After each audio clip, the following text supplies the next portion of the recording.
आपको कब याद आएगी कि लेंथेनाइड कॉन्ट्रैक्शन या फिर एक्टिनाइड कॉन्ट्रैक्शन या फिर ट्रांजिशन कॉन्ट्रैक्शन के आधार पे अंतर करना है। कभी भी क्वेश्चन आपको डी ब्लॉक के अंदर डाउन द ग्रुप रेडियस का ऑर्डर पूछा गया,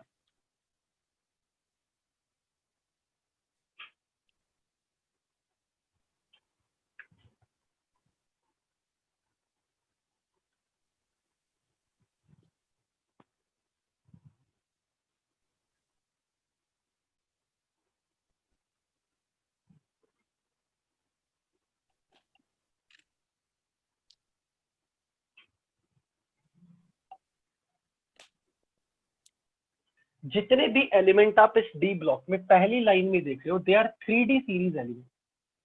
this is called 4D transition series element, this is 5D transition series element. जब हम यहां बात करें 3D सीरीज एलिमेंट की, कैंडियम से लेके जिंक तक, तो 3D सीरीज से 4D सीरीज में नीचे आते वक्त डाउन द ग्रुप रेडियस लगातार इंक्रीज होगा, रेडियस विल इंक्रीज। लेकिन जब आप टाइटेनियम से जिरकोनियम में आओगे तो साइज बढ़ेगा और फिर हैफ्नियम में नियरली सेम हो जाएगा। ये स्टोरी सेम चलेगी। वेनेडियम से नायोबियम में size will increase, then nearly same. Same story chromium से मॉलिब्डेनम में, फिर साइज नियरली सेम। तो अंत तक जिंक से कैडमियम, कैडमियम से मरकरी तक साइज विल रिमेन सेम। तो लेंथेनाइड कॉन्ट्रैक्शन की याद कब आएगी? जब आपको 4D सीरीज से 5D सीरीज में किसी भी दो एलिमेंट का कंपैरिजन करना हो, from group number 4 to group number 12। Same story लगेगी अगर मैं यहां इसके आगे चला जाऊं, गैलियम, इंडियम, थैलियम में बोरॉन फैमिली आ गई, तो इंडियम से थैलियम में भी सेम पैटर्न, साइज में ज्यादा इंक्रीमेंट नहीं आएगा, size will almost remain same. In the boron family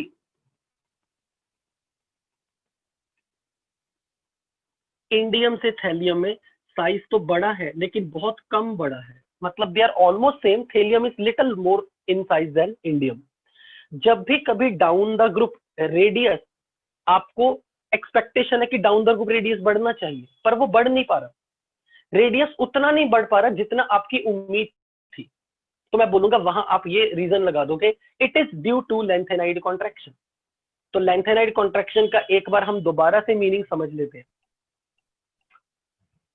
so जिन भी एलिमेंट्स की आपने बात की, जिरकोनियम से हैफ्नियम, नायोबियम से टेंटेनम, जैसे जैसे आप इस ग्रुप से इसी ग्रुप में ऊपर से नीचे आ रहे हो, किसी भी एलिमेंट देख लो, जैसे कैडमियम से मरकरी में आए, इंडियम से थैलियम में आए, तो अगर मैं मान लो नायोबियम की कॉन्फ़िगरेशन लिख लेता हूँ, वेनेडियम की है 4s2 3d3, तो बिल्कुल ठीक जैसा हमने तरीका देखा था कॉन्फ़िगरेशन लिखने का, वेनेडियम की कॉन्फ़िगरेशन अगर 4s2 3d3 है तो नायोबियम की लिखोगे 5s2 4d3, टेंटेलम की लिखोगे 6s2 5d3, परंतु 6s और 5d के बीच में 4s के 14 इलेक्ट्रॉन आ जाएंगे। इसका मतलब जब आप इस मेंबर से इस नीचे आते हो, यहां से नीचे आते हो, बीच में 4f इलेक्ट्रॉन आ जाएगा। 4f इलेक्ट्रॉन की जो शील्डिंग एबिलिटी है, वैलेंस इलेक्ट्रॉन को न्यूक्लियस के अट्रैक्शन से उनको वो वंचित कर देते हैं। सो 4f इलेक्ट्रॉन की शील्डिंग इज पुअर, तो वो वैलेंस इलेक्ट्रॉन पर न्यूक्लियस का इफेक्टिव चार्ज घटा देता है क्योंकि उसकी शील्डिंग अच्छी नहीं है। और अगर न्यूक्लियस का इफेक्ट बढ़ गया तो वो एटम के साइज को छोटा करने का प्रयास करेगा। तो 4f की पुअर शील्डिंग के कारण, poor shielding of 4f electrons does not protect or does not shield valence electrons from effect of the nucleus.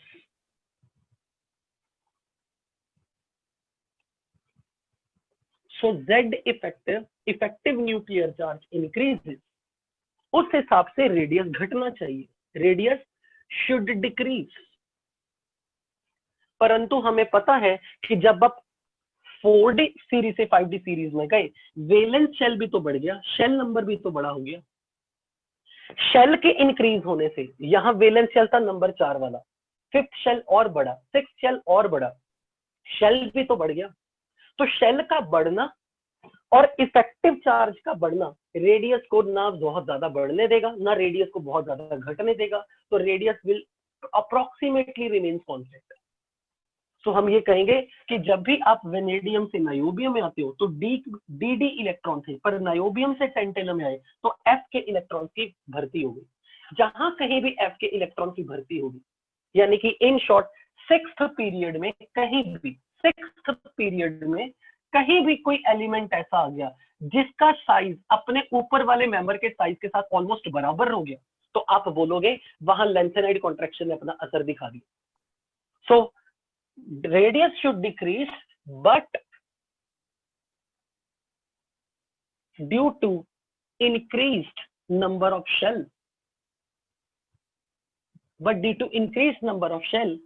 radius does not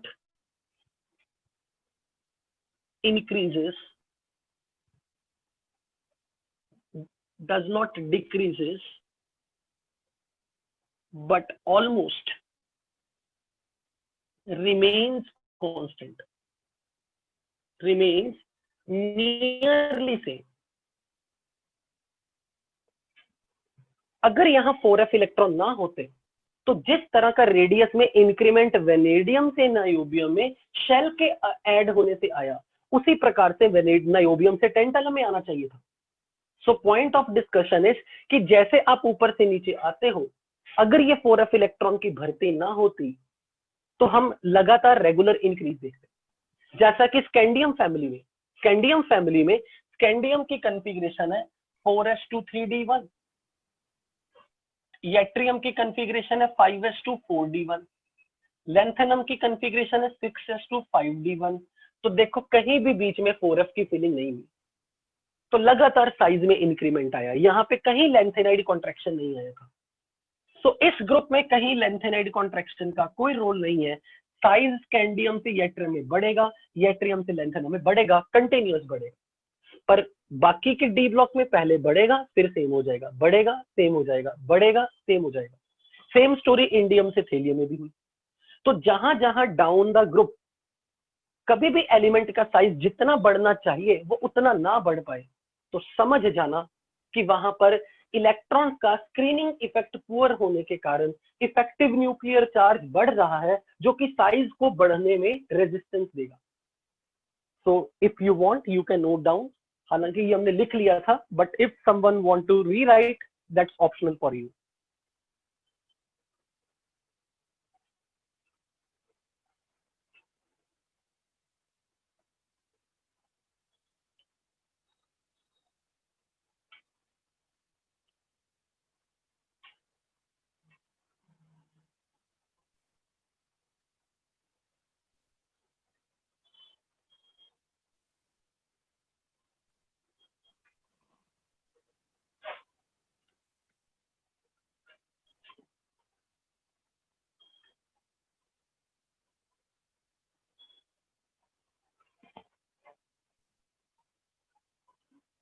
So let's move ahead.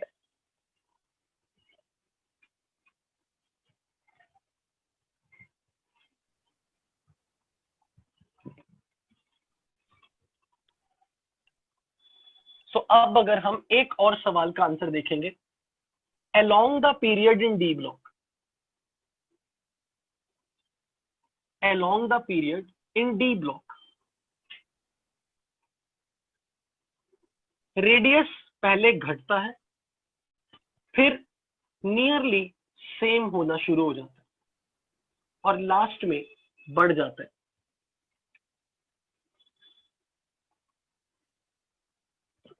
So group number periodic table में group number 3, group number 4, group number 5, 6, 7, 8, 9, 10, 11 and 12। आपसे सवाल में ये पूछा जाएगा, in a 3D series atomic radius first decreases but in the middle of series radius tries to be constant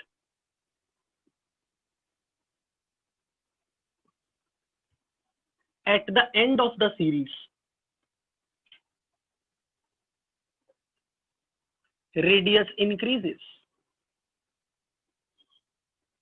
Why? कि पहले तो रेडियस घट रहा है, फिर रेडियस ऑलमोस्ट सेम रह रहा है, और फिर रेडियस बढ़ गया, ऐसा क्यों? तो आपको ये ट्रेंड याद भी रहना चाहिए कि डी ब्लॉक में पीरियड में क्या होता है, साइज पहले घटेगा, फिर नियरली सेम रहेगा, फिर एंड में बढ़ जाए। एक बार जब भी किसी सवाल का आंसर देना हो तो हर एलिमेंट की कॉन्फ़िगरेशन में जाके कुछ ना कुछ राज छिपा होता है। स्कैंडियम की कॉन्फ़िगरेशन 4s2 3d1 है, टाइटेनियम की 4s2 3d2। तो देखो डी में एक एक इलेक्ट्रॉन बढ़ रहा है, 3d में एक इलेक्ट्रॉन बढ़ रहा है। वेनेडियम में 4s2 3d3, क्रोमियम में 4s1 3d5, मैंगनीज में 4s2 3d5, आयरन में 4s2 3d6, कोबाल्ट में 4s2 3d7, निकल में 4s2 3d8, कॉपर में 4s1 3d10 और जिंक में 4s2 3d10। अगर कोई मुझे ये पूछे कि स्कैंडियम से लेके जिंक में अंतर क्या है, मैं कहूंगा देखो डी में इलेक्ट्रॉन बढ़ते जा रहे हैं, 1 2 3 5 6 7 8 10। तो इसका मतलब इस रेगुलर ट्रेंड के बीच में जो इरेगुलरिटी बीच में आई है, हम क्या उम्मीद कर रहे थे बच्चों, along the period radius decreases, ये होना चाहिए था।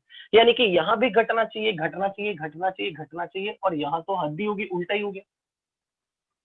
इसका मतलब ये ऑर्डर ये कह रहा है रेडियस को कोई फैक्टर घटा रहा है, रेडियस को कोई फैक्टर घटा रहा है,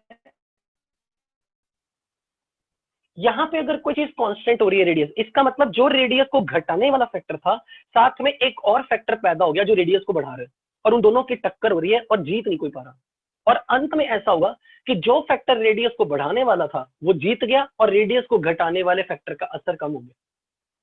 तो जब भी कभी ऐसा इनऑर्गेनिक में क्वेश्चन आए, कोई चीज का ऑर्डर पहले कुछ और है, मिडल में बैलेंस है, फिर लास्ट में ऑर्डर रिवर्स हो गया, तो नोट कर लो इसी लैंग्वेज से उस क्वेश्चन का आंसर मिलेगा कि कोई फैक्टर उस ट्रेंड को फेवर कर रहा होगा और कोई ऐसा फैक्टर भी होगा जो उस ट्रेंड को अपोज कर रहा है, और उन दोनों की फाइट में जब बैलेंस आना शुरू होगा तो ऑर्डर में कोई भी चेंज नहीं आएगा। जैसे ही कोई फैक्टर डोमिनेट करेगा ट्रेंड बदल जाएगा।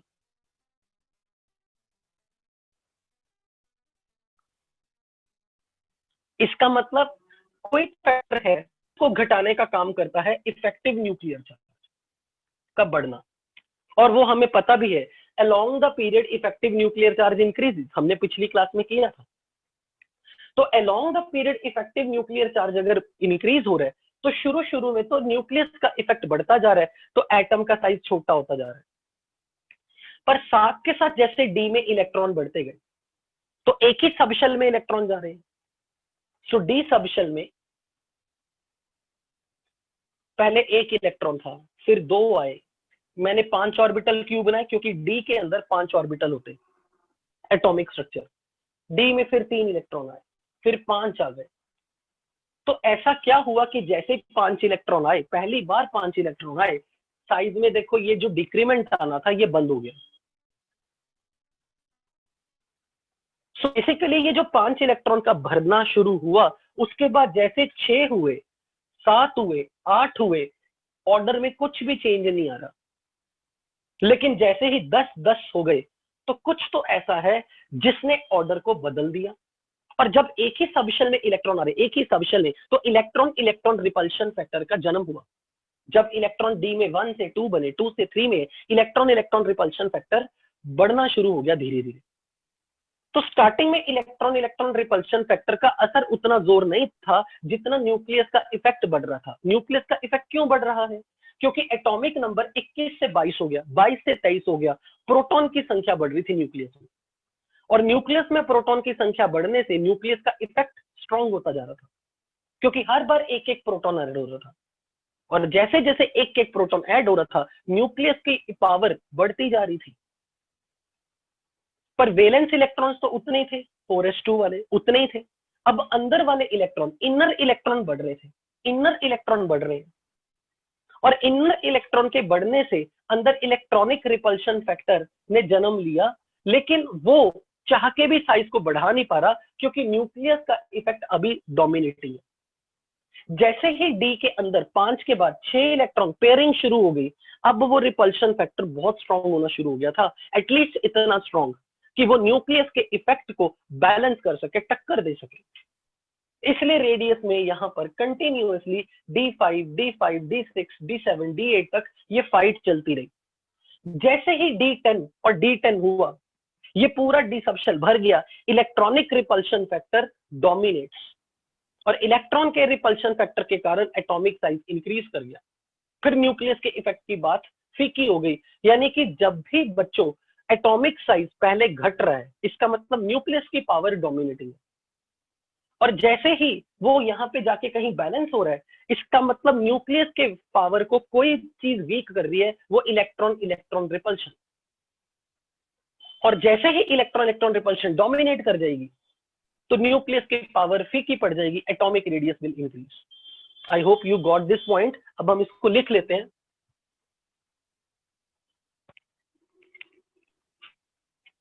सो as we go from left to right, atomic number is increasing, so number of proton in the nucleus is increasing by 1, so Z effective nuclear charge is increasing, so radius initially decreases, but at the same time electrons are being added in 3D subshell, so inter-electronic repulsion also builds up,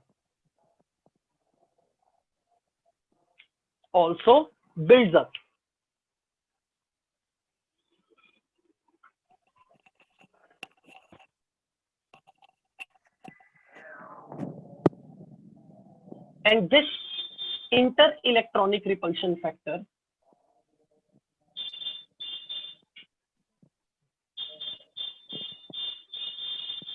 tends to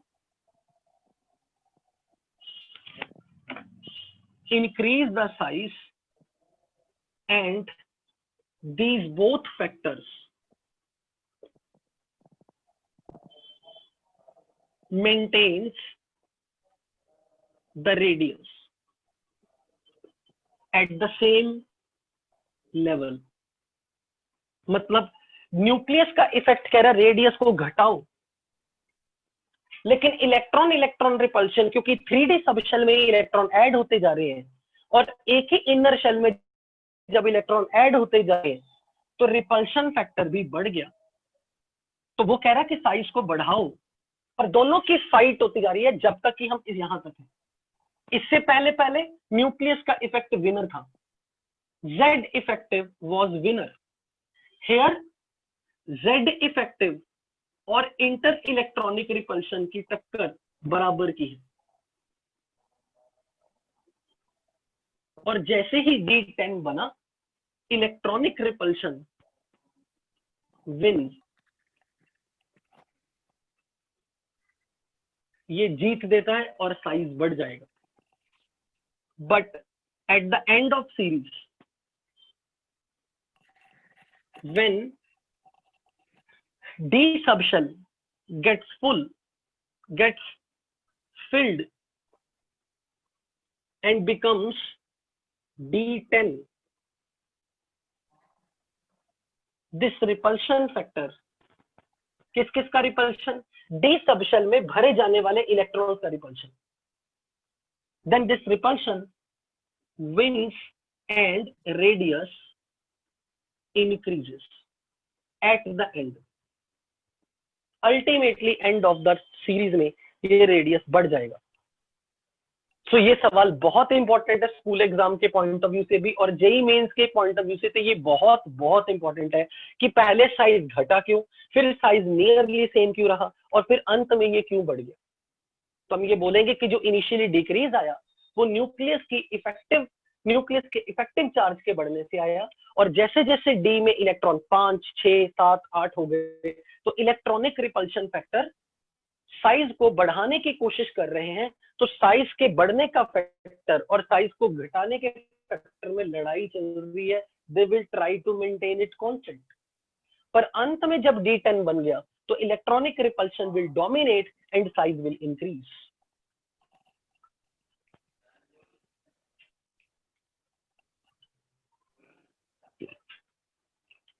I hope this is clear.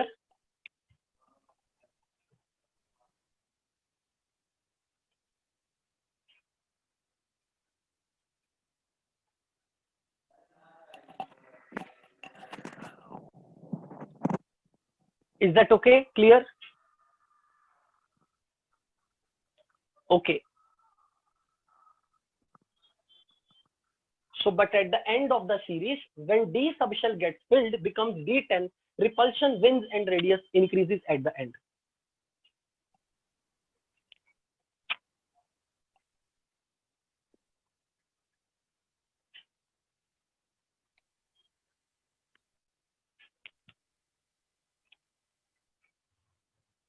So, हमने ये कहा कि जैसे जैसे आप scandium से titanium जा रहे हो तो इलेक्ट्रॉन डी सबशेल में इलेक्ट्रॉन आ रहे हैं, तो उसी डी सबशेल में जैसे जैसे इलेक्ट्रॉन ऐड होते जा रहे हैं तो इलेक्ट्रॉन की रिपल्शन भी बढ़ती जा रही है, और इलेक्ट्रॉन के रिपल्शन के बढ़ने से size factor will try to increase,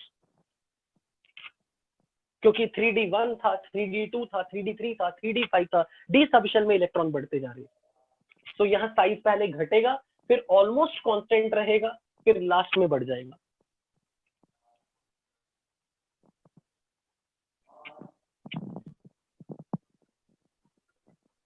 सो यहाँ पर जो डिक्रीज है, कई बार आपको मैंने शायद ध्यान हो तो मैंने पिछली क्लास में यहाँ डिक्रीज भी लिखाया था। तो जब मैंने यहाँ डिक्रीज बोला है ना, तो वो डिक्रीज का मतलब है बहुत स्मॉल चेंज है, यानी कि क्रोमियम मैग्नीज से बहुत स्लाइटली बढ़ा है, कुछ ज्यादा अंतर नहीं है। सो अगर कभी यहाँ पर देखो, बिल्कुल इजी सी चीज है, ध्यान से समझना। स्कैंडियम से टाइटेनियम में जब हम बात कर रहे हैं तो मान लो साइज घटा, लेकिन टाइटेनियम से वेनेडियम में साइज थोड़ा सा घटा, वेनेडियम से क्रोमियम बहुत थोड़ा घटा, क्रोमियम मैंगनीज में इतना कम घटा कि इट लुक्स लाइक कि साइज ऑलमोस्ट सेम। मैं आपके सामने इसका रियल डाटा दिखाता हूँ, पर वो याद नहीं करना, सिर्फ आपको दिखाने के लिए।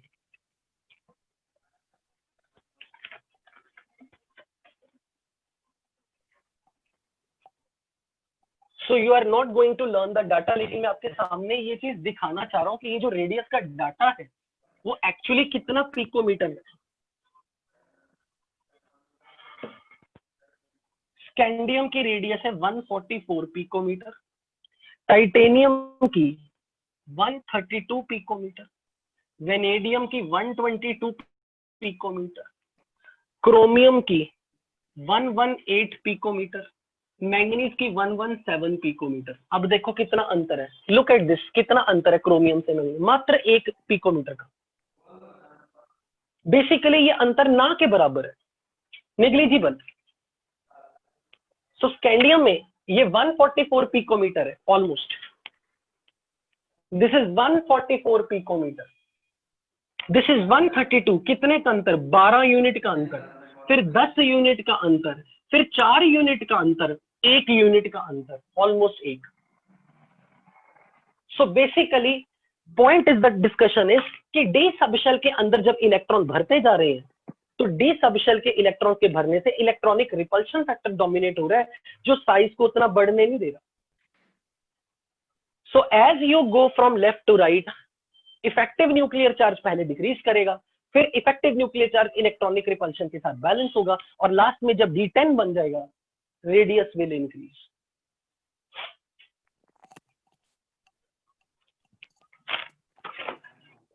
नेक्स्ट क्वेश्चन पे चलते हैं। सो क्रोमियम से मैंगनीज में ये जो जब भी कभी 2 से 3 पिकोमीटर का अंतर हो ना, यहाँ साइन लगना शुरू हो जाता है नियरली। सो यहाँ पर हम शील्डिंग की बात नहीं कर रहे, क्योंकि हमें पता है कि डी वाले इलेक्ट्रॉन्स का शील्डिंग इफेक्ट इज बैड, तो हम उसकी बात नहीं कर रहे। सो बेसिकली हम यहाँ शील्डिंग की बात ही नहीं कर सकते कि डी इलेक्ट्रॉन्स की शील्डिंग तो होती ही बेकार है।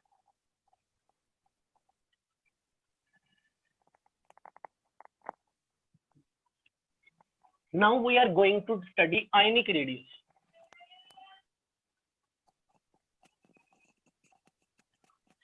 आयनिक रेडियस के क्वेश्चन अगर आते हैं तो सबसे पहला क्वेश्चन यही आता है, यदि कोई एटम न्यूट्रल है, लेट्स से सोडियम, और जैसे ही आपने उसको सोडियम प्लस बना दिया और सोडियम के ऊपर माइनस साइन लगा दिया, चार्ज लेके आ गया, तो रेडियस का ये ऑर्डर क्या होगा? What will be the order of the radius? जब भी ऐसा सवाल आ जाए आपने सीधा फंडा लगाना है, पॉजिटिव चार्ज अगर आएगा जितना ज्यादा तो रेडियस घटेगा, नेगेटिव चार्ज जितना आएगा तो रेडियस बढ़ेगा। इन आयन का साइज न्यूट्रल एटम से बड़ा है, न्यूट्रल एटम का साइज केटायन से छोटा है। अगर मान लो किसी ने ऐसे बोल दिया आयरन +2, आयरन +3, किसका रेडियस छोटा है, तो अगर सेम एलिमेंट पे पॉजिटिव चार्ज बढ़ गया तो साइज विल डिक्रीज, क्योंकि पॉजिटिव चार्ज ज्यादा तो रेडियस कम। इसी तरह अगर मेरे पास कोई ऐसा एग्जांपल आ गया कि लेट्स से टाइटेनियम +2 स्टेट में है और +4 स्टेट में है, more will be the positive charge, radius will decrease. अब ऐसा क्यों है? पॉजिटिव चार्ज बढ़ने से साइज क्यों छोटा हो रहा है? जब हम यहाँ किसी एटम की बात कर रहे हैं, लेट्स से मैं सोडियम, लेट्स से मैं मैग्नीशियम की एग्जांपल लेता हूँ, एटॉमिक नंबर 12, इसकी कॉन्फ़िगरेशन है 1s2 2s2 2p6 3s2। तो इसके फर्स्ट शेल में 2 इलेक्ट्रॉन है, इसके सेकंड शेल में 8 इलेक्ट्रॉन है, और थर्ड शेल में 2 इलेक्ट्रॉन है। अगर मैं यहां इसके वैलेंस इलेक्ट्रॉन्स की बात करूं तो उनको न्यूक्लियस के 12 प्रोटॉन की अट्रैक्शन मिल रही थी। एटॉमिक नंबर 12 है, मतलब अंदर 12 प्रोटॉन है। 12 प्रोटॉन की अट्रैक्शन का एंजॉय ये 2 लोग कर रहे थे। अब आप ये चीज देखो, अगर हमने मैग्नीशियम को प्लस बनवा दिया केटायन, तो उसका 1 इलेक्ट्रॉन हटवा दिया और ये कॉन्फ़िगरेशन बन गई 1s2 2s2 2p6 3s1। इसका मतलब बाकी अब इस एटम के अंदर पहले 2 इलेक्ट्रॉन थे, अब ये 1 इलेक्ट्रॉन ही रह जाए। तो अब आप ये बताओ, इस इलेक्ट्रॉन को पहले 12 प्रोटॉन का अगर अट्रैक्शन मिल रहा था, अब 2 के बाद अब ये अकेला हो गया, तो इसको तो 12 प्रोटॉन का पूरा इफेक्ट मिला, क्योंकि पहले जब यहाँ 2 इलेक्ट्रॉन थे तो 12 प्रोटॉन का इफेक्ट इन दोनों को मिल रहा था। तो एक्चुअल में इफेक्टिवली हर इलेक्ट्रॉन को तो अट्रैक्शन पहले से कंपैरिजन में बढ़ गई घट गई। मान लो यहाँ ये 2 लोग हैं, 12 प्रोटॉन को 2 इलेक्ट्रॉन अट्रैक्शन फील कर रहे हैं। जैसे मैंने यहाँ से 1 इलेक्ट्रॉन हटा दिया, प्रोटॉन उतने के उतने ही है, तो इस इलेक्ट्रॉन के लिए न्यूक्लियस का इफेक्ट बढ़ गया, क्योंकि पहले शेयर कर रहे थे basically. So point of the discussion is, पहले 12 प्रोटॉन के लिए ऐसे समझ लो, किसी एटम के अंदर 12 प्रोटॉन है और 12 प्रोटॉन है और उस एटम के अंदर 12 इलेक्ट्रॉन है। मान लो proton nucleus is father, nucleus को पहले 12 बच्चों का ध्यान रखना पड़ रहा था, 12 इलेक्ट्रॉन का। न्यूक्लियस को 12 इलेक्ट्रॉन के लिए अट्रैक्शन देनी थी। जैसे ही इलेक्ट्रॉन हट गया तो 11 इलेक्ट्रॉन हो गए। तो न्यूक्लियस के लिए अब अपने बच्चे पहले से कम हो गए, तो वो और अलर्ट हो जाएगा कि मेरे बच्चे कम क्यों हो गए, वो उनको और टाइटली अट्रैक्ट करेगा। क्योंकि अब उनके प्रोटॉन की अट्रैक्शन, प्रोटॉन की गिनती बढ़ रही है, प्रोटॉन की गिनती बढ़ रही है, शील्डिंग नहीं बढ़ी। क्यों शील्डिंग नहीं बढ़ी, ये देखो।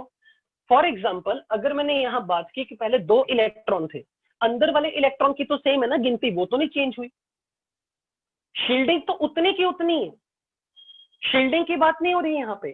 क्यों? क्योंकि पहले भी अंदर 2 और 8 10 इलेक्ट्रॉन थे, अभी भी 10 इलेक्ट्रॉन है। हम तो सिर्फ ये देख रहे हैं वैलेंस शेल में इलेक्ट्रॉन की संख्या को क्या हो रहा है। वैलेंस शेल में जब इलेक्ट्रॉन की संख्या घटी तो पूरे एटम के अंदर प्रोटॉन्स की काउंटिंग बढ़ गई, और प्रोटॉन्स की काउंटिंग बढ़ने से न्यूक्लियस की पावर बढ़ गई, और न्यूक्लियस की पावर अगर बढ़ गई तो हम कहेंगे कि ओवरऑल न्यूक्लियस ने इलेक्ट्रॉन को टाइटली पकड़ लिया, क्योंकि इलेक्ट्रॉन इलेक्ट्रॉन रिपल्शन कम हो गया होगा, क्योंकि इलेक्ट्रॉन की संख्या घटी है, तो electron electron repulsion factor weak हो गया। हमेशा ये ध्यान से देखना कि जब हम ये वर्ड बोलते हैं ना कि इलेक्ट्रॉन इलेक्ट्रॉन रिपल्शन बढ़ गया, इसका मतलब है कि अगर इस इलेक्ट्रॉन ने इसको रिपेल ज्यादा किया तो ये बाहर की तरफ भागेगा, तो इसकी दूरी न्यूक्लियस से बढ़ेगी, radius will increase. So electron electron repulsion से न्यूक्लियस से इलेक्ट्रॉन की दूरी बढ़ती है तो रेडियस बढ़ेगा, और अगर न्यूक्लियस ने इलेक्ट्रॉन को अट्रैक्ट कर लिया तो इलेक्ट्रॉन की दूरी न्यूक्लियस से घट जाएगी, तो atomic radius will decrease. So point of discussion is कि अगर पहले हमारे पास 2 इलेक्ट्रॉन थे और अब अंदर 1 इलेक्ट्रॉन है, तो अब जो रिपल्शन फोर्सेस है, रिपल्शन फैक्टर, वो कंपैरेटिवली कमजोर होना शुरू हो गया, और न्यूक्लियस की पावर बढ़ गई तो अट्रैक्शन फैक्टर डोमिनेटिंग हो गया। So what will happen to the size of atom, जैसे इलेक्ट्रॉन यहां से निकल जाएगा एक, तो एटम के ऊपर पॉजिटिव चार्ज आएगा, रेडियस को क्या होगा, radius will decrease. So radius will decrease as the cation, as the size of as the positive charge on the atom increases। Screening तो और अच्छी हो जाएगी, स्क्रीनिंग तो और अच्छी हो जाएगी। अगर कोई कहे ना स्क्रीनिंग बेकार होने बेकार नहीं हो रही। अब एक चीज ये बताओ, पहले अंदर वाले ये जो 10 इलेक्ट्रॉन है उनको 2 लोगों का ख्याल रखना पड़ रहा था, अब वही एक बंदे का ख्याल रखना है, तो उनकी जिम्मेवारी तो कम हो गई ना, उनकी क्वालिटी बेटर हो जाएगी। जहां मुझे फॉर एग्जांपल अगर यही ऑफलाइन क्लास में 10 बच्चों की क्लास हो और वही क्लास में 100 बच्चों की क्लास हो, तो डेफिनेटली इफेक्टिवनेस उतनी नहीं रहती जितनी 10 बच्चों के केस में रहती पढ़ाते वक्त।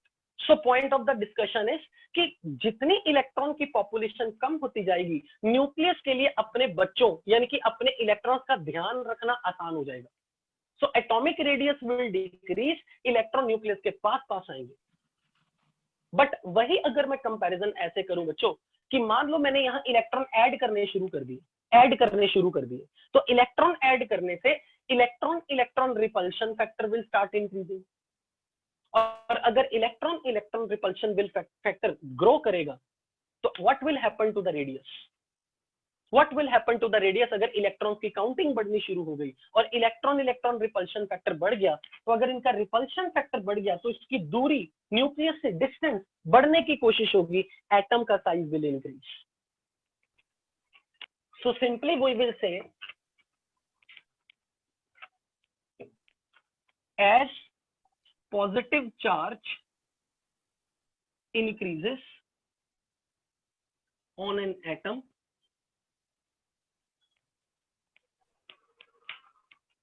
as the positive charge increases on an atom, effect of nucleus,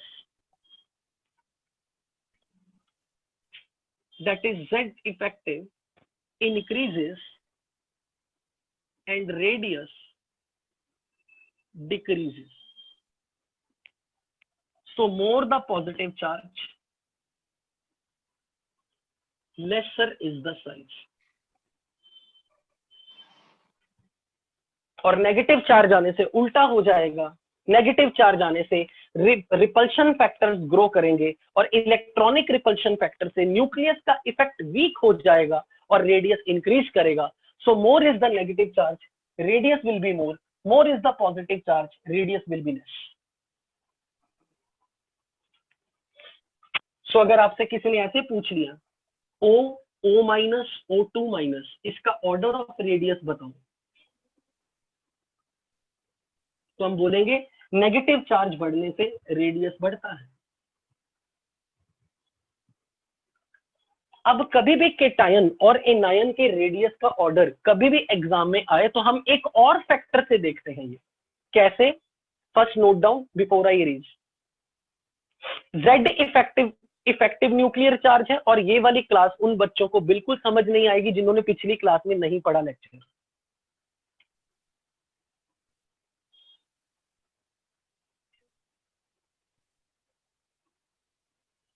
Z effective is effective nuclear charge.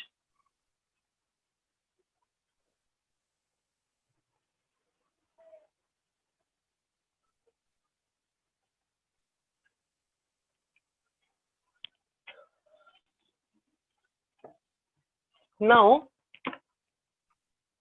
कभी भी हमें किसी आयन का रेडियस कंपेयर करना हो, when we compare size or the ionic radius,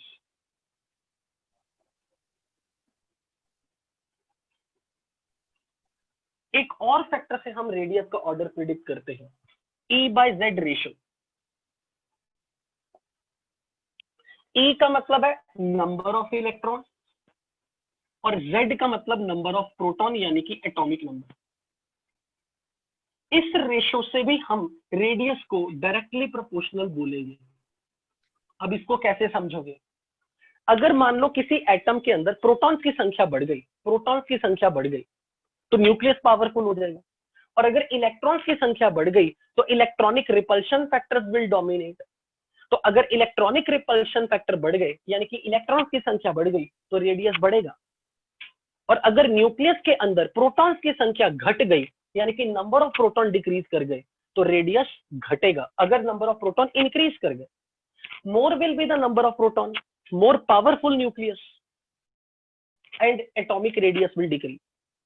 more will be number of electron, electrons की संख्या जितनी ज्यादा होगी, इलेक्ट्रॉन इलेक्ट्रॉन रिपल्शन उतना ज्यादा होगा, सो रेडियस विल इंक्रीज।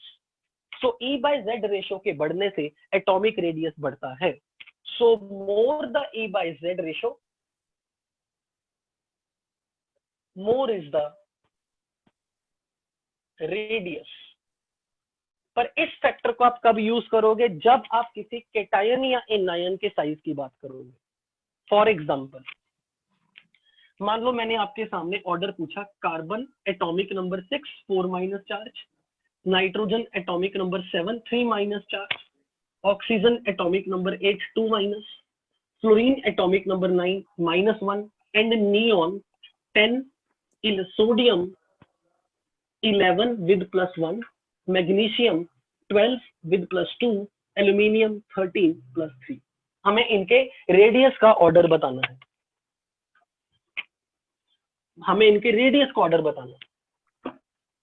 तो अब अगर मैं यहां बात करूं तो टोटल नंबर ऑफ इलेक्ट्रॉन्स की अगर मैं बात करूं, टोटल नंबर ऑफ इलेक्ट्रॉन, तो मैं बोलूंगा 6 में 4 इलेक्ट्रॉन आ गए 10 हो गए, 7 में 3 इलेक्ट्रॉन ऐड हो गए 10, क्योंकि नेगेटिव चार्ज का मतलब 3 इलेक्ट्रॉन ऐड करो, 8 में 2 इलेक्ट्रॉन ऐड करो तो 10, 9 में 1 इलेक्ट्रॉन ऐड करो तो 10, न्यूट्रल है तो कुछ ऐड नहीं करना 10, 11 में से +1 1 इलेक्ट्रॉन हटा दो तो 10, 12 में से 2 इलेक्ट्रॉन हटा दो 10, 13 में से 3 इलेक्ट्रॉन हटा दो 10। सब में नंबर ऑफ इलेक्ट्रॉन सेम है, सो मैं बोलूंगा all of these are isoelectronic, all of these are isoelectronic. जब भी कभी आपके पास केटायन एनायन का क्वेश्चन हो, और ये क्वेश्चन जेई एडवांस और जेई मेंस के लिए हद से ज्यादा इंपॉर्टेंट, पर्टिकुलरली फॉर केवीपीवाई और ओलंपियाड। जब भी कभी केटायन और एनायन के लिए बच्चों आपके पास ऑर्डर ऑफ रेडियस पूछा जाए तो आपने क्या करना है, और सबसे पहले देखो कि क्या सब में नंबर ऑफ इलेक्ट्रॉन सेम, यानी कि सारे के सारे आइसो इलेक्ट्रॉनिक हैं, और अगर सब में नंबर ऑफ इलेक्ट्रॉन सेम है तो सीधा फंडा लगा दो, पॉजिटिव चार्ज E/Z रेशियो से रेडियस का ऑर्डर। अब देखो बच्चों, नंबर ऑफ इलेक्ट्रॉन सब में सेम, तो अब जो डिसाइड करेगा एटॉमिक नंबर करेगा, जिसका एटॉमिक नंबर ज्यादा उसका रेडियस छोटा। एटॉमिक नंबर इज प्रोटॉन की संख्या, तो प्रोटॉन की संख्या 6, 7, 8, 9, 10, 11, 12, 13, प्रोटॉन की संख्या बढ़ रही है, नंबर ऑफ इलेक्ट्रॉन सेम है। तो जितना एटॉमिक नंबर ज्यादा होगा, जितने प्रोटॉन की संख्या ज्यादा होगी, उतना रेडियस घटेगा। They are inversely proportional, so radius will decrease, radius will decrease. तो जब भी कभी आइसो इलेक्ट्रॉनिक का कोई सवाल आ गया, तो बहुत समझ लो 4 नंबर इकट्ठा करने का लॉटरी लग गई। जिसका नेगेटिव चार्ज ज्यादा उसका रेडियस बड़ा, जिसका पॉजिटिव चार्ज ज्यादा उसका रेडियस छोटा। सो जिसका नेगेटिव चार्ज ज्यादा उसका रेडियस बड़ा, और जिसका पॉजिटिव चार्ज ज्यादा उसका रेडियस छोटा। So that is so simple to predict कि कभी भी आपके पास एनायन और केटायन के रेडियस का ऑर्डर करना हो, तो पॉजिटिव आयन का साइज छोटा होगा, नेगेटिव आयन का साइज बड़ा होगा। That is so simple to predict.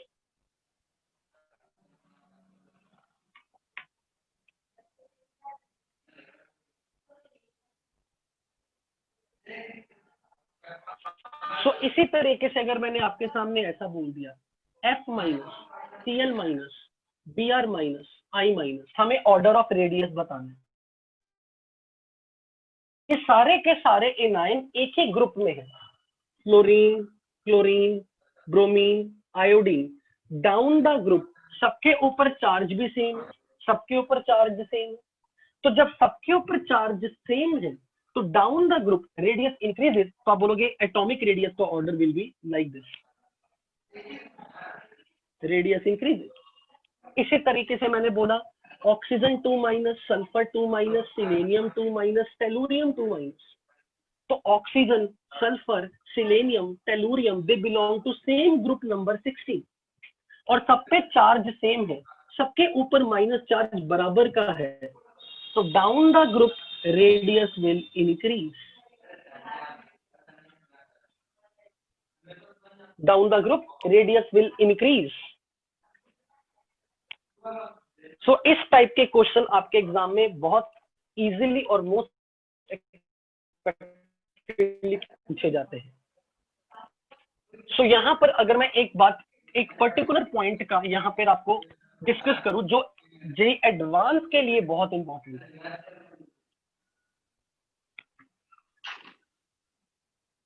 अभी हमने ये बोला कि केटायन और एनायन का साइज कंपेयर करना हो तो चार्ज को देख लो, जितना नेगेटिव चार्ज ज्यादा उतना साइज बड़ा, जितना पॉजिटिव चार्ज ज्यादा उतना साइज छोटा। और अगर सब में चार्ज सेम आ गया, सब में चार्ज सेम, तो आप सीधा लगा दो down the group size increase.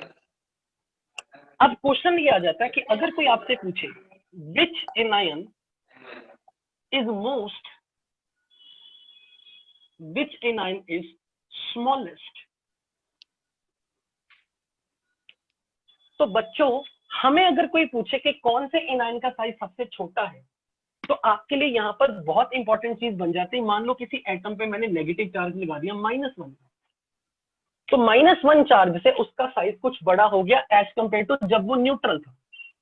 जब उसके ऊपर मैंने चार्ज लगा दिया -2, तो उसका साइज और बड़ा हो गया, -3 और बड़ा हो गया, -4 में तो और बड़ा हो गया। अब पॉइंट ये बनता कि हमें एनायन के रेडियस का ऑर्डर पूछा, तो हमें इनके रेडियस का ऑर्डर पूछा, इसका नहीं, ये न्यूट्रल है, इसकी बात हो ही नहीं रही। अगर मुझे एनायन में से सबसे छोटा एनायन सिलेक्ट करना हो, तो मैं वो एनायन पकड़ूंगा जिसके ऊपर नेगेटिव चार्ज कम से कम होगा, जिसके ऊपर -1 चार्ज मिनिमम हो, क्योंकि -2 आते ही वो बड़ा हो जाएगा, -3 में और बड़ा, -4 में और बड़ा। इसका मतलब ये हुआ कि मुझे ऐसा एनायन का सिलेक्शन करना चाहिए जिस एनायन के ऊपर मिनिमम -1 चार्ज हो, मिनिमम चार्ज नेगेटिव हो, और दैट इज -1। और मेरे पास चॉइसेस वो ये हैं, ग्रुप 17 के elements, fluorine, chlorine, bromine, iodine, because उनका फेवरेट ऑक्सीडेशन नंबर इज -1, उनका favourite oxidation number is -1, they exist in -1 state. पर अगर आपको याद हो तो हाइड्रोजन एक ऐसा एलिमेंट है जिसकी सिमिलैरिटी अल्कली मेटल के साथ भी है और हेलोजन के साथ भी है, इसलिए हाइड्रोजन भी -1 स्टेट में एग्जिस्ट कर सकता है। तो साथ में इसका कॉम्पिटिशन H माइनस के साइज के साथ भी है, यानी कि हमें अगर -1 वाले एनायंस में से सबसे छोटा एनायन को सिलेक्ट करना है तो हमें इन 5 में से सिलेक्ट करना पड़ेगा, और इन 5 में से सबसे छोटे के लिए अगर मुझे ऑर्डर देखे तो मैं शायद ये सोचता कि हाइड्रोजन सबसे छोटा है, क्योंकि उसमें इलेक्ट्रॉन है ही कितने, H नेगेटिव में 2 एटॉमिक नंबर 1 -1 चार्ज का मतलब टोटल 2 इलेक्ट्रॉन, तो बस इसके अंदर तो 2 इलेक्ट्रॉन है, 1s2 कॉन्फ़िगरेशन, तो एक ही शेल होगा बस। मुझे लगा एक ही शेल है, इनमें तो बड़े बड़े साइज वाले। अगर मैं फ्लोरीन F नेगेटिव की कॉन्फ़िगरेशन देखूं तो फ्लोरीन की कॉन्फ़िगरेशन है 2s2 2p5। अगर फ्लोरीन की 2s2 2p5 कॉन्फ़िगरेशन है 2s2 2p5, तो फिर F माइनस की कॉन्फ़िगरेशन होगी 2s2 2p6, क्योंकि एक इलेक्ट्रॉन ऐड हो गया, तो इसमें 2 शेल है। क्लोरीन की कॉन्फ़िगरेशन अगर 3s2 3p5 है तो यहां पर 3s2 3p6 होगा। अगर ये 4s2 4p5 है तो यहां पर इसकी कॉन्फ़िगरेशन 4s2 4p6 होगी। तो आप ये चीज देख सकते हो, सेकंड शेल से थर्ड शेल, थर्ड शेल से fourth shell, down the group size बढ़ रहा है क्योंकि शेल की संख्या बढ़ रही है। तो इसके ऑर्डर में अगर मैं देखूं तो F माइनस सबसे छोटा, Cl माइनस सबसे उससे बड़ा, Br माइनस और I माइनस, ये ऑर्डर होना चाहिए। So order of the radius होना चाहिए F माइनस छोटा, Cl माइनस बड़ा, Br माइनस बड़ा, I माइनस और बड़ा। So order of radius it should be F minus, then Cl minus, then Br minus, then I minus। और हम सोच रहे थे H माइनस सबसे छोटा होगा और इसकी कॉन्फ़िगरेशन तो 1s2 है, इसमें तो एक ही शेल है।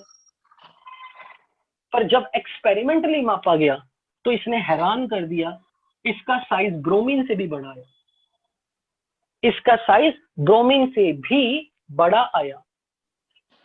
और हमें लगा कहां 4 शेल वाला एटम और कहां 1 शेल वाला एटम, 1 शेल वाला एटम इतना बड़ा कैसे हो गया। तो तब हमें इस चीज का आंसर दिया E/Z रेशो। E/Z रेशो ने हमें इसका सोल्यूशन दिया, एक्सप्लेन किया कि क्यों ऐसा हुआ।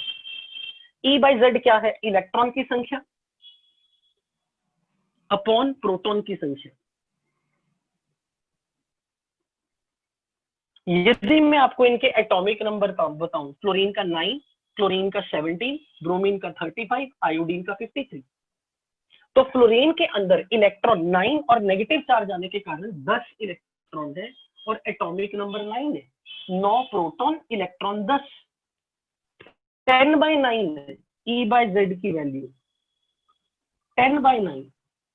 क्लोरीन के अंदर अगर 17 एटॉमिक नंबर है तो -1 के कारण 18 इलेक्ट्रॉन है लेकिन प्रोटॉन 17 है।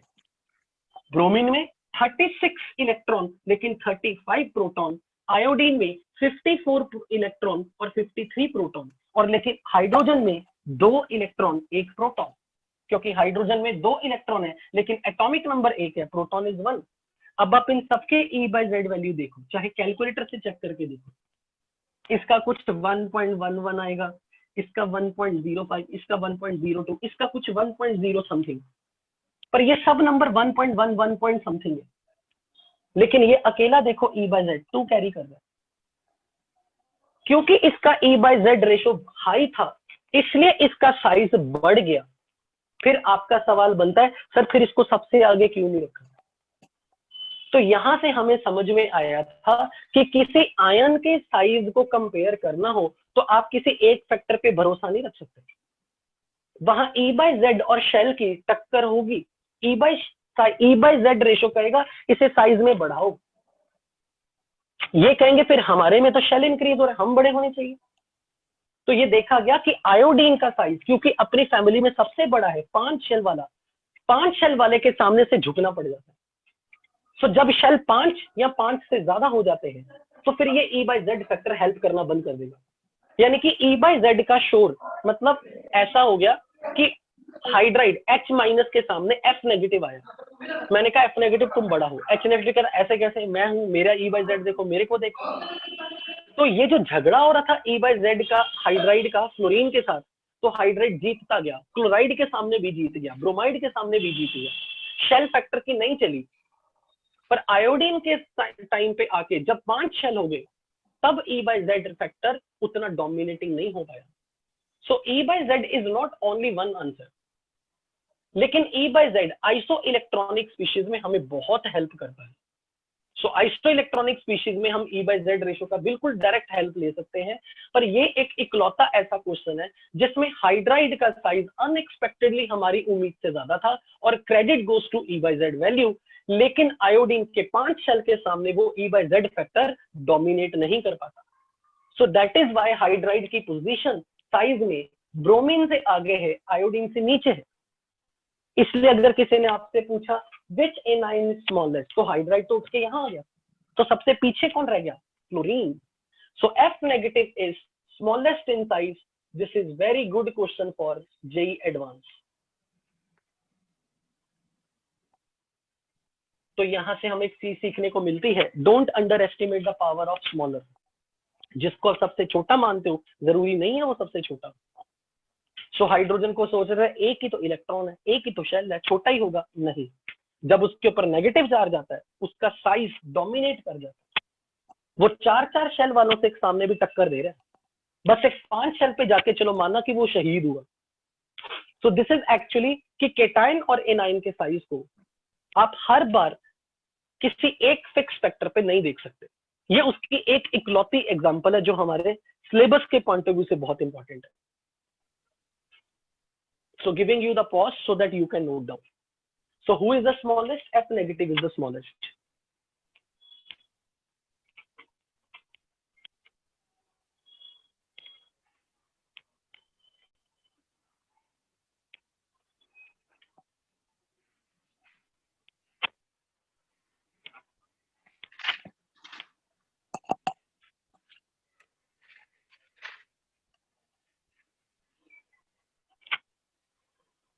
Noted?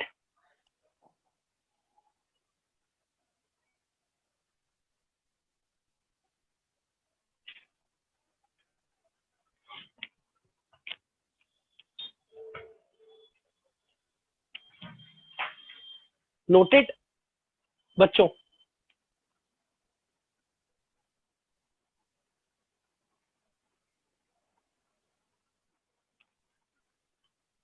ओके, सो एक फैक्टर E/Z और दूसरा फैक्टर शेल फैक्टर। तो यहाँ 2 शेल, 3 शेल, 4 शेल, 5 शेल, जैसे कि कॉन्फ़िगरेशन से दिख रहा था।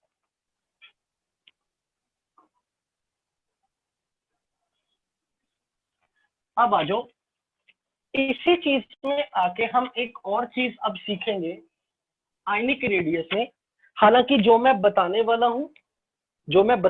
हूं वो basically only important for JEE advance या फिर केवीपीवाई, मेंडलीफ बोल दिया, सॉरी, मेंस के लिए जरूरी नहीं। सो अगर यहाँ पे क्वेश्चन ऐसे आ गया कि अगर हमें उन एलिमेंट्स के कैटायन का साइज कंपेयर करना हो, this is in group number 1, this is in group number 2,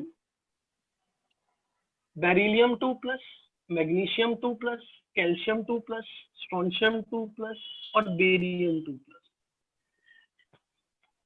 group number 1 में neutral element lithium, sodium, potassium, rubidium, caesium, और ग्रुप नंबर 2 में बेरिलियम, मैग्नीशियम, कैल्शियम, स्ट्रोंशियम और बेरियम। पिछली क्लास में मैंने एक ऐसा डिजाइन बनाया था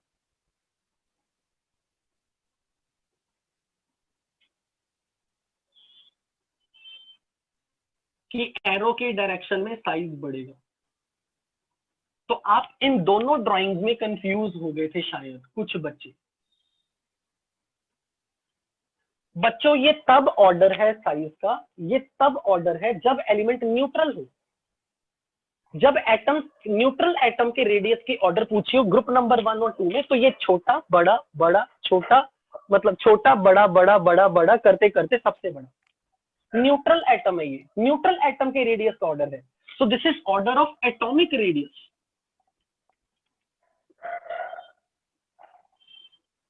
लेकिन यहां जब मैंने डायगोनल वालों को कंपेयर करवाया, they all are cation, this is radius,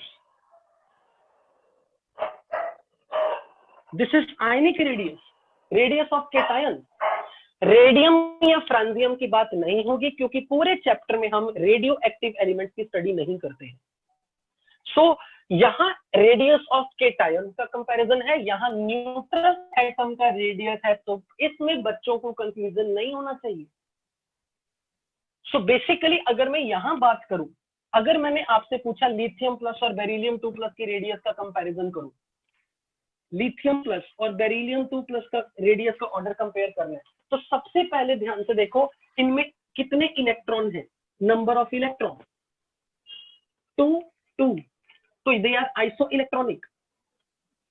iso electronic में सीधा नियम, जिसके पॉजिटिव चार्ज अधिक उसका रेडियस छोटा। अगर मुझे कंपैरिजन सोडियम प्लस और मैग्नीशियम 2 प्लस पे करना है, दे आर आइसो इलेक्ट्रॉनिक, इनमें नंबर ऑफ इलेक्ट्रॉन दोनों में 10-10 है, तो सीधा जिसका पॉजिटिव चार्ज ज्यादा रेडियस छोटा, सो हम E/Z रेशो का सहारा ले रहे हैं।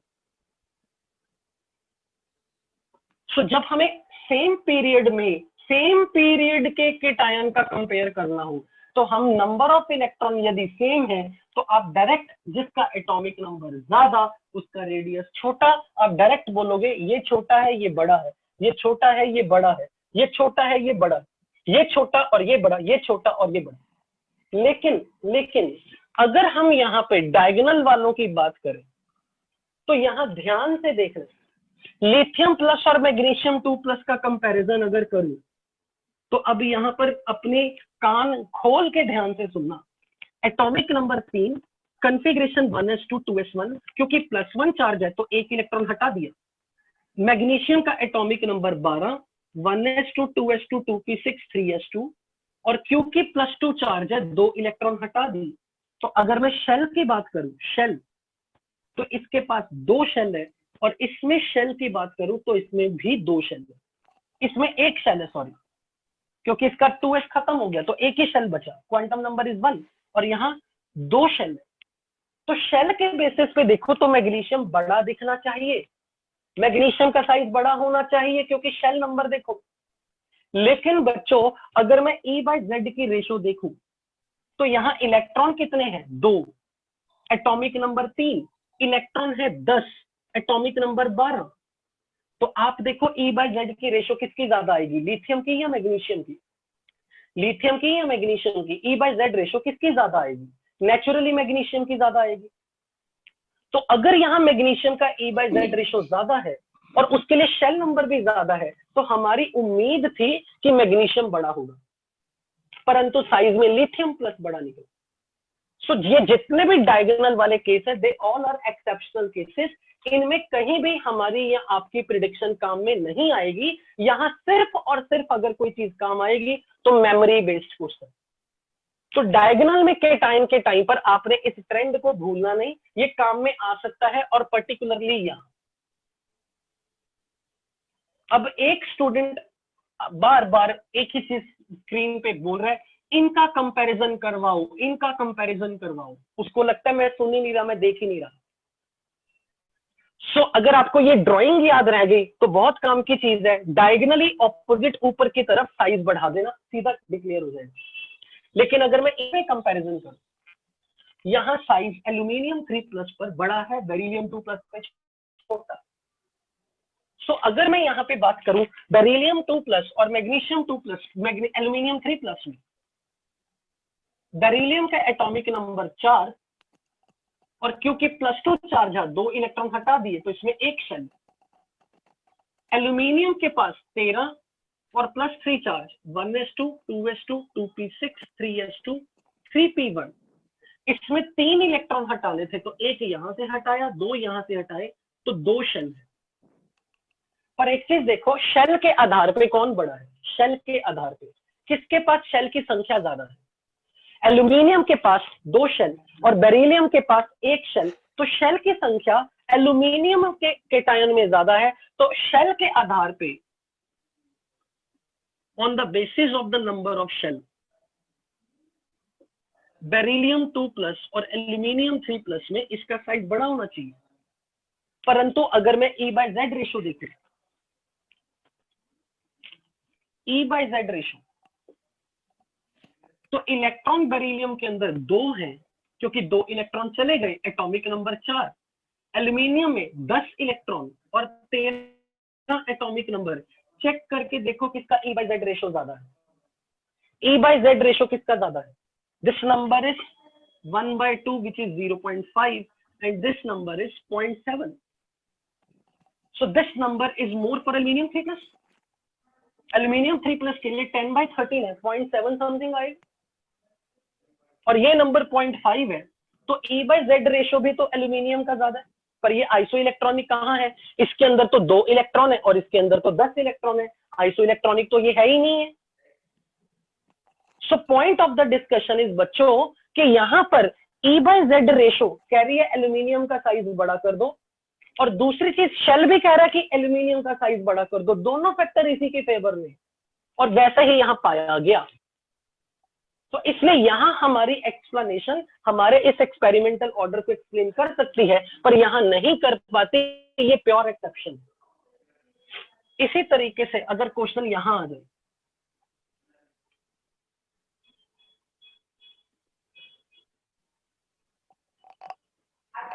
तो इधर डायगोनली नीचे की तरफ साइज बढ़ेगा, साइज बढ़ेगा।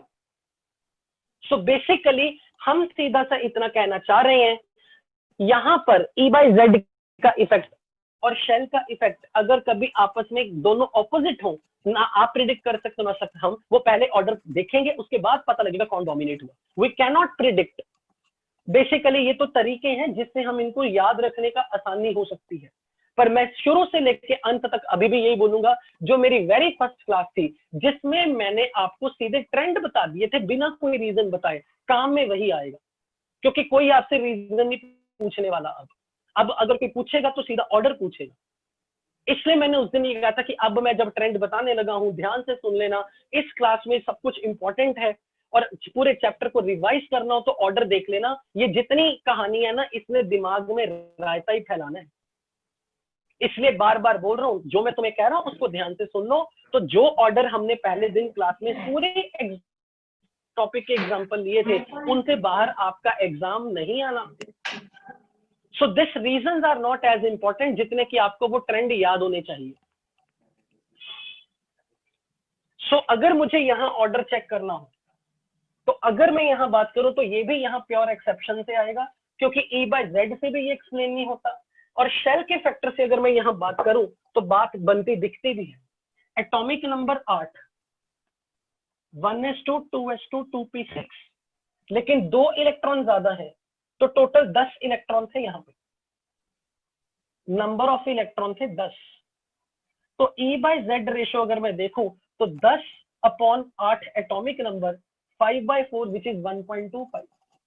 लेकिन Cl- की अगर मैं बात करूं, एटॉमिक नंबर 17, एक इलेक्ट्रॉन एक्स्ट्रा है, तो 18/17 ऑलमोस्ट 1.05 के करीब। E/Z नंबर इसका ज्यादा है, लेकिन रेडियस इसका बड़ा है, क्योंकि इसके पास 3 शेल है और इसके पास 2 शेल है।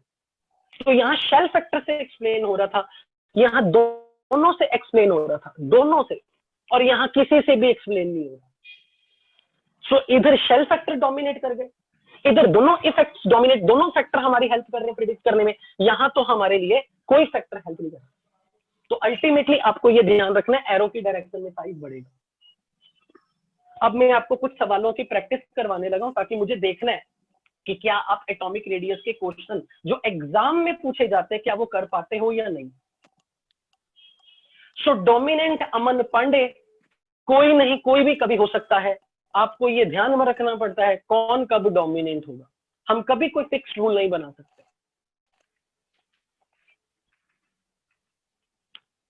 सो now I am going to give you example of the few question, जैसे एग्जाम में आएंगे। आपने पीछे पेज नहीं पलटना, मुझे ये देखना कि आपने पिछली क्लास का घर में बैठनी सेल्फ स्टडी की। सो क्वेश्चन सॉल्व करेंगे हम। Arrange following in increasing order of the radius.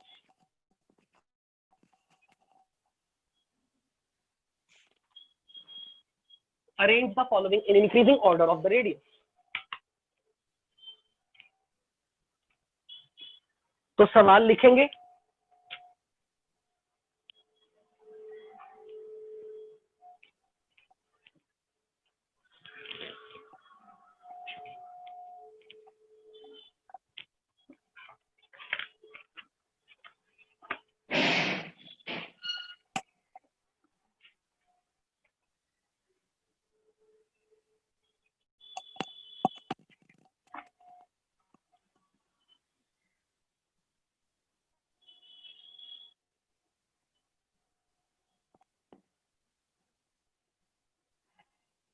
इनका इंक्रीजिंग ऑर्डर ऑफ रेडियस बताना है आपने।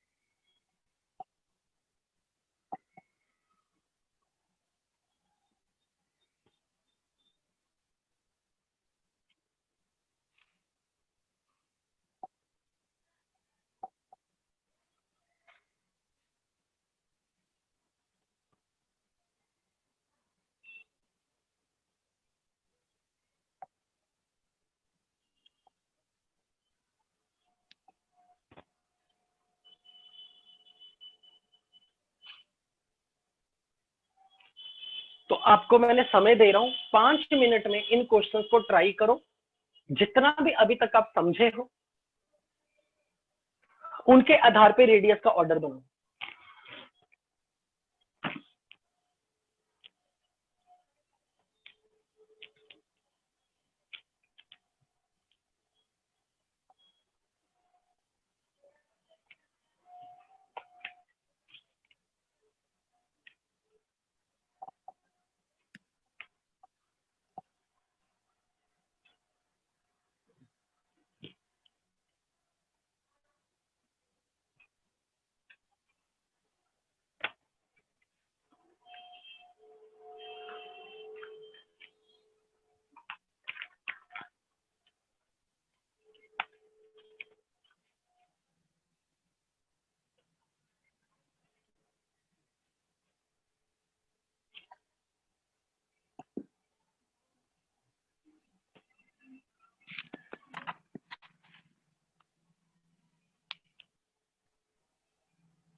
सो दीज आर द क्वेश्चन जो आपको जेई मेंस और एडवांस में इस टॉपिक से रिलेटेड पूछे जाएंगे, इसी टाइप के।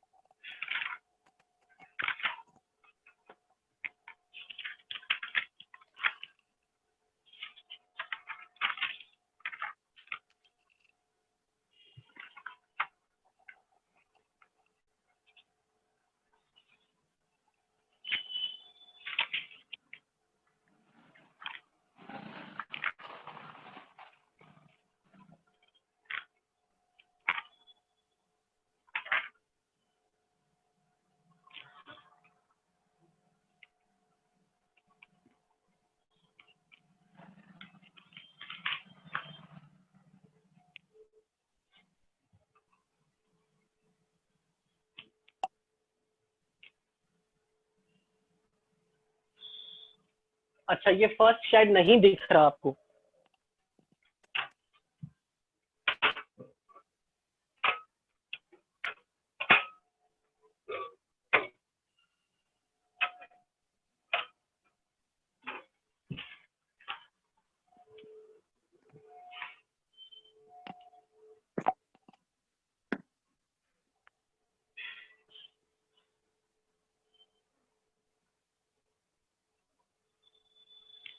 जैसे कर लो, मुझे जरूर बताओ yes sir I have done, क्योंकि मुझे इन्हीं की प्रैक्टिस करवा के आपका बेस क्लियर करना है इस चैप्टर में।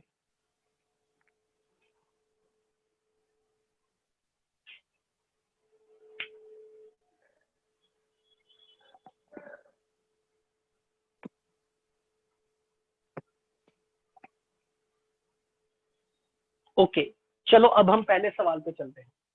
सबसे पहले देखो, आपने ये देखना मैंने किस तरीके से सोचा। सबसे पहले ये सुना, मैंने उस एग्जांपल को सॉल्व करने में थॉट स्टार्ट कैसे की।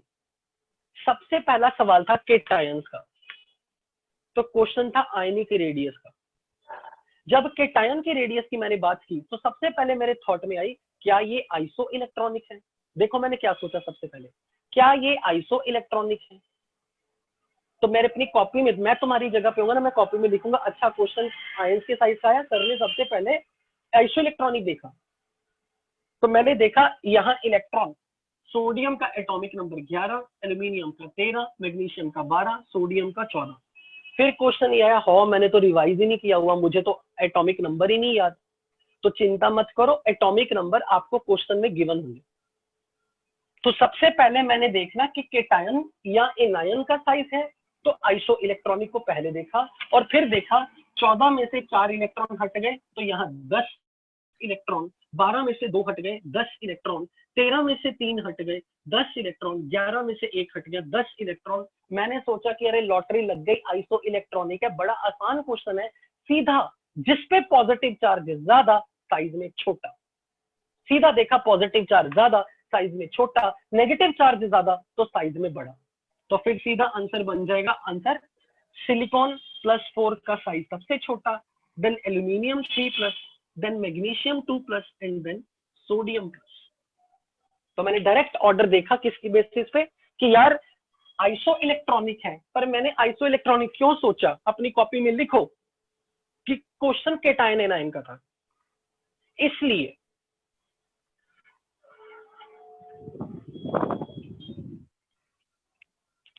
Second, fluorine, chlorine, nitrogen, beryllium.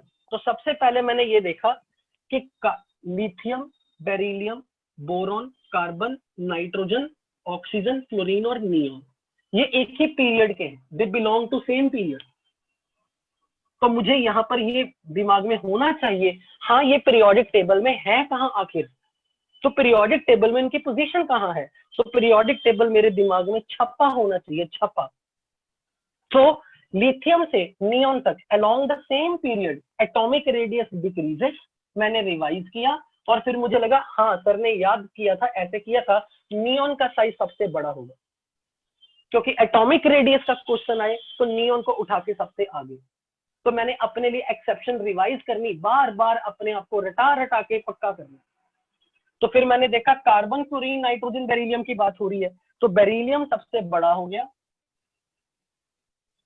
फिर उसके बाद बारी आई बोरॉन की, बोरॉन नहीं है, कार्बन आ गया, फिर नाइट्रोजन आया और लास्ट में फ्लोरीन आया। This will be your answer. फिर तीसरी एग्जांपल में मैग्नीशियम, सल्फर, क्लोरीन, फास्फोरस, ये सबके सब पीरियोडिक टेबल में कहाँ है, सेम ग्रुप में है या सेम पीरियड में है, तो हमें पीरियड नंबर 3 में चले जाना चाहिए। Sodium, magnesium, aluminium, silicon, phosphorus, sulfur, chlorine, argon. Along the period, radius decreases. Along the period, radius decreases. Noble gas का साइज सबसे बड़ा। अगर सवाल एटॉमिक रेडियस का होता तभी नोबल गैसेस को आगे करना है। तो फिर हम देखेंगे सबसे बड़ा कौन है। सबसे बड़ा तो सोडियम हुआ, है ही नहीं यहाँ पे। उसके बाद मैग्नीशियम सबसे बड़ा है, तो इंक्रीजिंग ऑर्डर में, बढ़ते हुए क्रम में मैग्नीशियम, फिर एल्यूमिनियम तो है ही नहीं यहाँ, फिर सिलिकॉन नहीं है यहाँ, फिर फास्फोरस मिल गया, then sulphur, then chlorine. This is the order. सबसे पहले आपको उसके दिमाग में इमेज आनी चाहिए, पीरियोडिक टेबल में खड़ा कहाँ था, बैठा कहाँ हुआ है, पीरियोडिक टेबल में कहाँ उसको रखा हुआ है। क्या मैं इतना सेक्शन इरेज कर दूं? I need this part of the board, can I erase?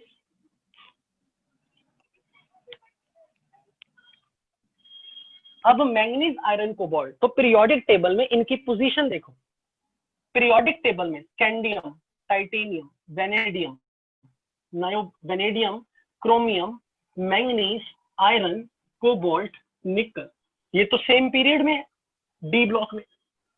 और आज ही किया था कि भैया along the period size decreases up to chromium, manganese, iron, cobalt में साइज सेम रहता है, निकल के बाद साइज बढ़ता है। तो क्लियरली है ये क्वेश्चन आज का किया कराया, मैंगनीज, आयरन, कोबाल्ट का साइज नियरली सेम। अब फिफ्थ सवाल पे चलते हैं। Arsenic, antimony, bismuth periodic table में कहाँ है? सबसे पहले तो पोजीशन देखो, तो ग्रुप नंबर 15 में nitrogen, phosphorus, arsenic, antimony, bismuth. तो down the group radius increases, तो इसका मतलब जो नीचे आएगा वो बड़ा, बिस्मथ सबसे बड़ा, फिर एंटीमनी की बारी और सबसे पीछे आर्सेनिक।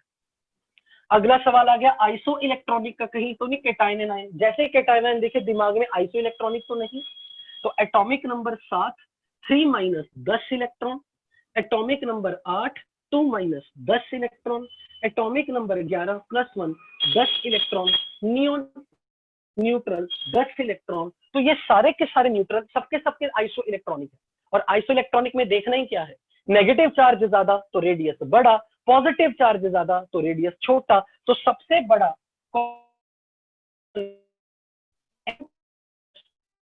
बड़ा, then O2 - then Na, then neon neutral and then sodium plus.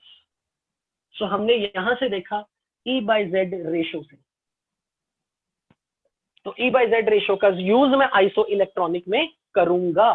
परंतु यहां पे मुझे एक पॉइंट तंग करेगा, क्या नोबल गैस आगे गैस को उठा के सबसे आगे करना है? तो बच्चों वो ट्रेंड कब आएगा नोबल गैस को उठा के सबसे आगे?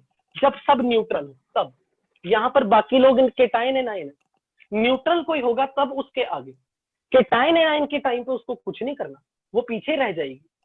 अगर नियोन बीच में कहीं आ रही ना, फिर नहीं उसको उठा के आगे ले जाना, क्योंकि नियोन को न्यूट्रल एलिमेंट के कंपैरिजन में आगे उठा के करते हैं, केटायन एनायन के समय नहीं करते।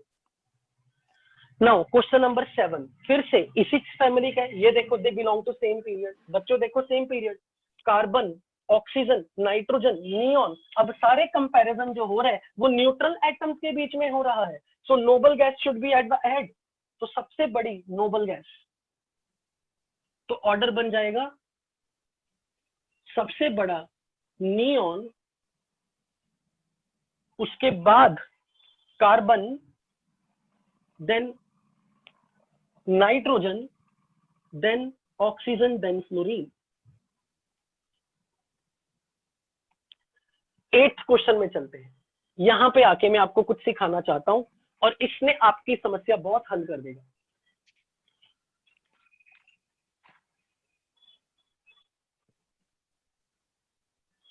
पहले ये नोट कर लिया सारा?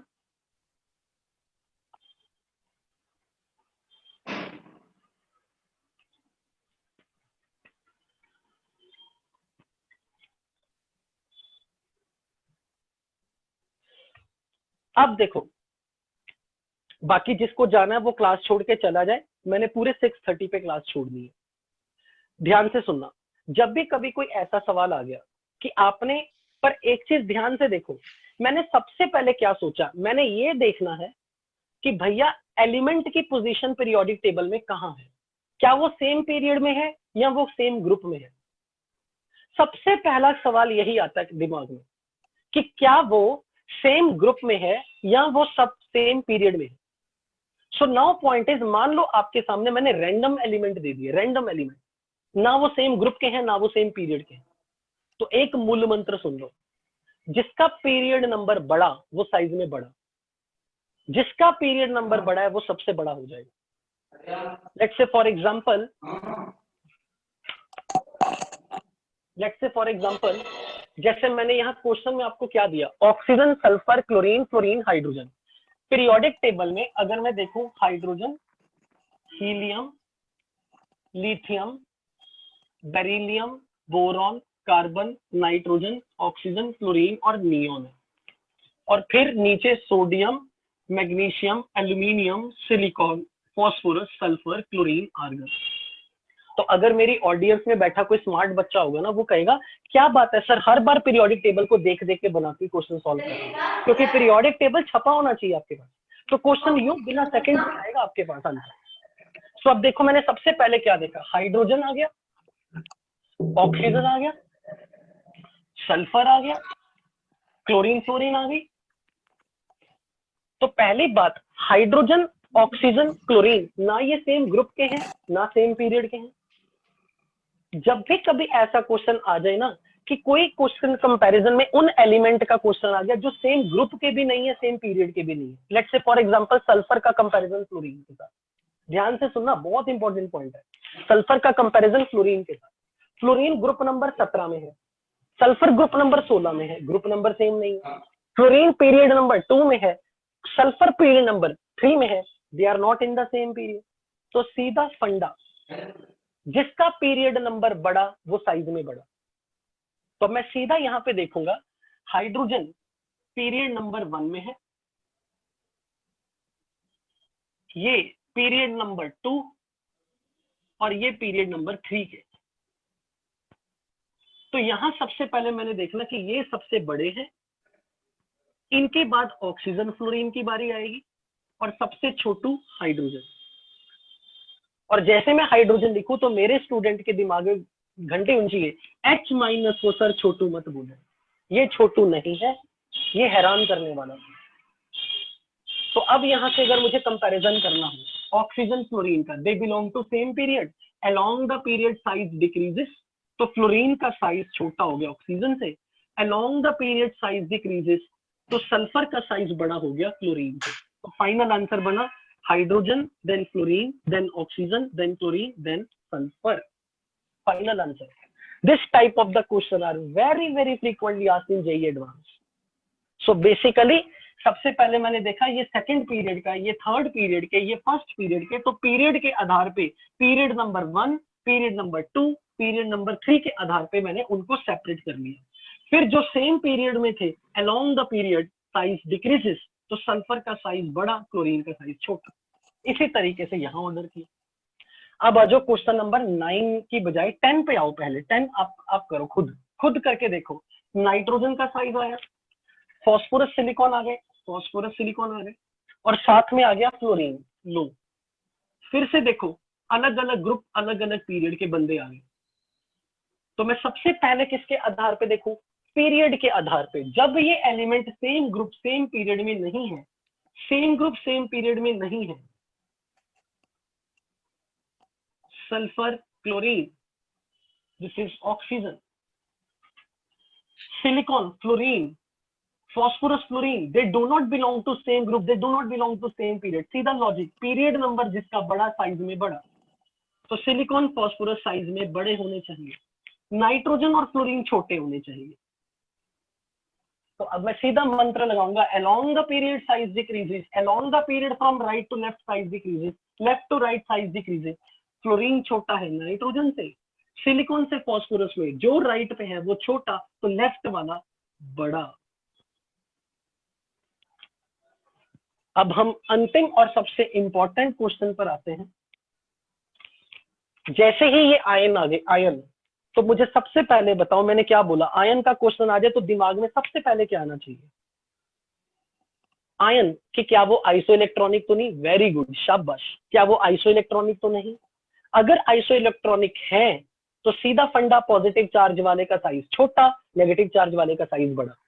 पर सबसे पहले देखो, सल्फर का एटॉमिक नंबर 16 और 2 इलेक्ट्रॉन एक्स्ट्रा, तो इसके पास 18 इलेक्ट्रॉन, ब्रोमीन के पास 17 माइनस ब्रोमीन के पास 35 और -1, तो इसके पास 36 इलेक्ट्रॉन। क्लियरली हो गया आइसो इलेक्ट्रॉनिक, ये दूर दूर तक नहीं है।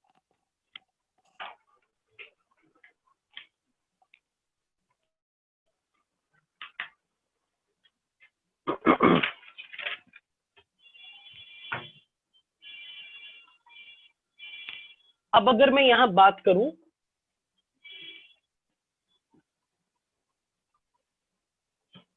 Sulphide bromide nitrogen 7 3 minus 10 electron, chlorine 17 -1 18 electron.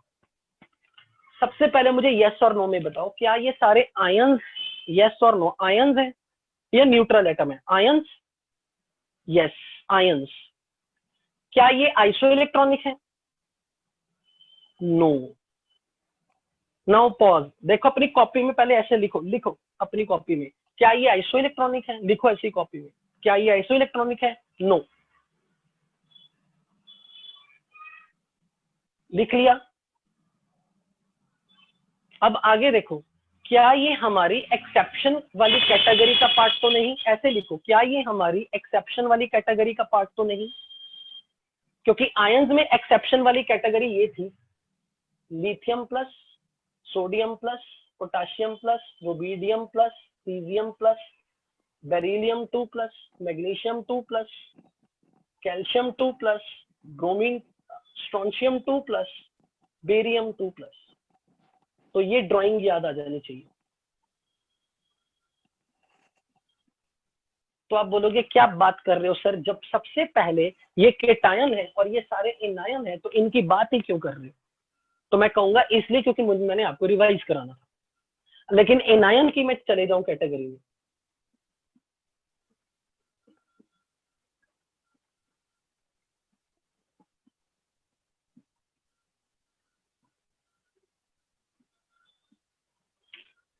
अब ध्यान से सुनना मैं क्यों बोलने लगा। मैंने सबसे पहले बोला कि कॉपी में लिखो क्या ये आइसो इलेक्ट्रॉनिक है, आंसर आया नो। तो हमने चार्ज को देख के डिसीजन नहीं लेना।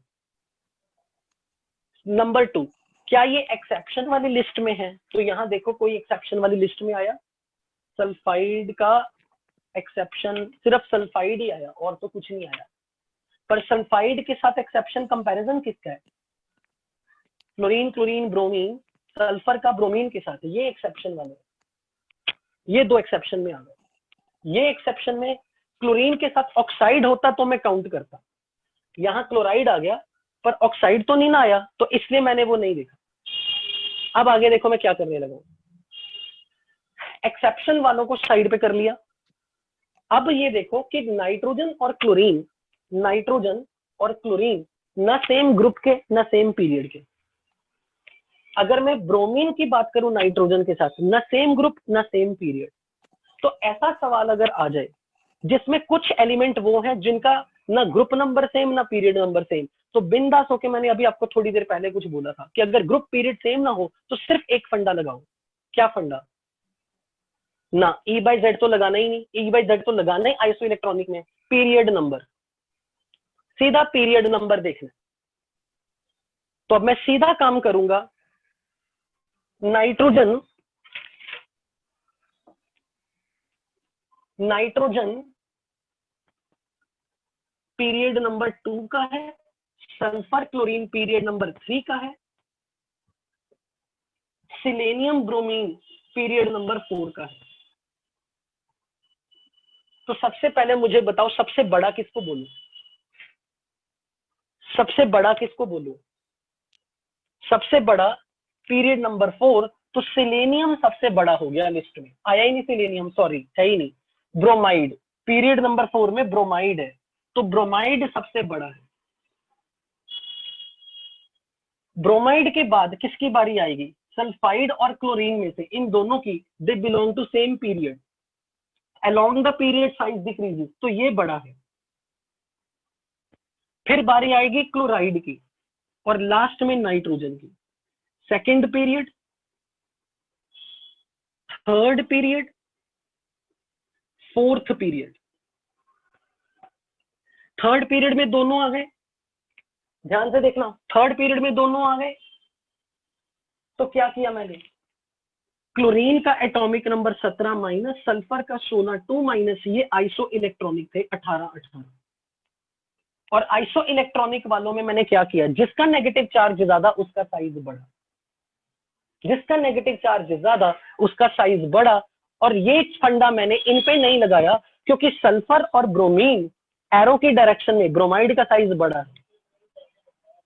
एक चीज ध्यान से देखो, इस क्वेश्चन को बहुत अच्छे से अलर्टनेस में करना है, सारे के सारे ध्यान से देखो, कॉपी पेन साइड पे छोड़ दो, सिर्फ सुनोगे मुझे आप। अगर आप यहाँ पे E बाय Z को देख के नेगेटिव चार्ज के बेस पे आंसर करते तो सबसे बड़ा आपको ये दिखना था और आपका पूरा सवाल गलत हो जाना था। E बाय Z को तभी देखना है अगर कोई आइसो इलेक्ट्रॉनिक हो बस, और इसमें 18 इलेक्ट्रॉन ये आइसो इलेक्ट्रॉनिक है। इनके ऊपर आप चार्ज वाला फंडा लगा सकते हो, they are not isoelectronic with this, they are not isoelectronic with this, so don't go blindly, be carefully, do carefully this question. मैंने क्या देखा कि नाइट्रोजन सेकंड पीरियड का है, ये थर्ड पीरियड के हैं, ये फोर्थ पीरियड के हैं, तो फोर्थ पीरियड वाला सबसे बड़ा, then third period, then second period. ये दोनों आइसो इलेक्ट्रॉनिक निकले तो मुझे पता लग गया कि इसका साइज बड़ा, इसका साइज छोटा है, क्योंकि इस पे नेगेटिव चार्ज ज्यादा है। So this question was truly credible, like it deserves to be asked in exam. So thank you so much, going to end of the meeting. और ये याद रखिएगा, संडे हम अपनी एक्स्ट्रा क्लास के लिए मिल रहे हैं, टाइम 11:30 बजे का होगा। Thank you so much, going to end of the meeting.